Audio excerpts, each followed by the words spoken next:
අයිබෝවන් එදා මගේ සාකච්ඡාවට අනුව මම ඔබට කියනවා ඔබගේ දරුවාට එක අතකින් පමණක් අකුරු ලියන්න ලබා දෙන්න කියලා. ඔව්.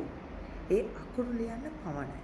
හැබැයි ඔබගේ දරුවාට අත් දෙකම පාවිච්චි කරලා වැඩ කිරීමට හැකියාව තියෙනවා නම් ඔබට පුළුවන් එම අත් දෙකම පාවිච්චි කරලා එක එක ක්‍රියාකාරකම් කිරීමට ඔහුට අවස්ථාව ලබා දෙන්න. ඒ කියන්නේ මගේ YouTube channel එකේ තියෙන එක දරුවෙක් ඇයිගේ අත් දෙකම පාවිච්චි කරලා ඉරක් අඳිනවා.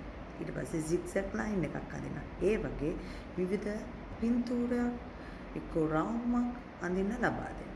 එතකොට ඔහුගේ මොළයේ වර්ධනය තව තවත් දියුණුවටපත් වෙනවා. එය නවත්තන්න යන්න එපා. ඔබ සැමට සුබ දවසක්.